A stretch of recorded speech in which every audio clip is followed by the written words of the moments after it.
Talsik si Kyrie Irving matapos sagasaan ni LeBron. Grabe naman ang ginawang pasa ni Luka Doncic na pinadaan sa legs si LBJ para sa isang corner 3 ni Josh Green.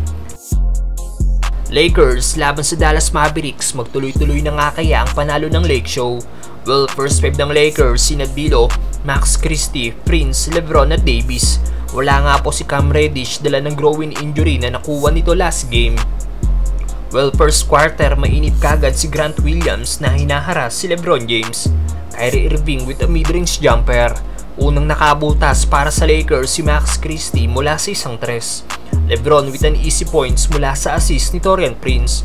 Abante kagad ng 5 points ang Dallas mula sa tres ni Kyrie. Pero dahil sa tres ni Prince, tabla ang laban sa 10 points. Gandang bounce pass naman ang ginawa ni LeBron para sa kakapasok lang si Rui Hachimura na nakagawa ng kanyang easy dunk.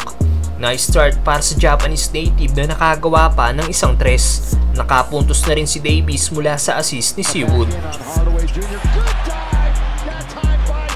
5 straight points naman ang pinakawalan ni Luka Doncic.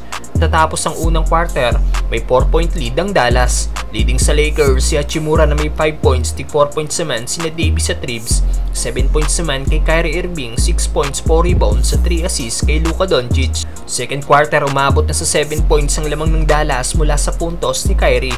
Perfect pass naman ang ginawa ni LeBron para sa tumatakbong si Austin Reeves na nakagawa ng isang layup. Grabe naman ang ginawang pasa ni Doncic na pinadaan sa pagitan ng legs ni LeBron James para makagawa ng isang tres si Josh Green. Nakagawa ulit ng dunk si LeBron mula sa assist ni AR-15 pero lumobo na sa 12 points ang lamang ng Dallas dahil sa tres ni Luka Doncic. Tig 9 points na sina Luka at Kyrie. Nice end one para kay D'Lo na unang puntos niya sa laro.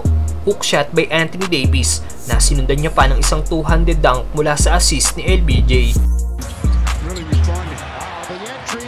Matatapos nga po ang first half, leading na ng 16 points ang Dallas. May 10 points, 7 rebounds si Davis, 5 points, 4 rebounds at 4 assists naman para kay LeBron. Samantalang tig 13 points naman sina Luka Doncic at Kyrie Irving.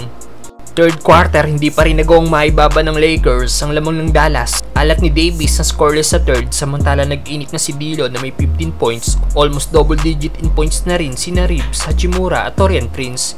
Pero mainit nga po sina Luka Doncic at Kyrie Irving na parehas ng nasa 20 point mark. Natapos nga po ang third quarter, leading ng 20 points ang Dallas Mavericks. Fourth quarter, solid run ang ginawa ng Lakers mula sa puntos si Austin Reeves. Natapyas nga po ng Lake Show ang 20 point lead ng Dallas at napababa sa 6 points mula sa tres ni Taurean Prince. Napababa pa ng Lakers sa 3 points ang lamang ng Dallas mula sa 5 straight points si LBJ. Pero sa uli, nakuha pa rin ng Dallas ang panalo.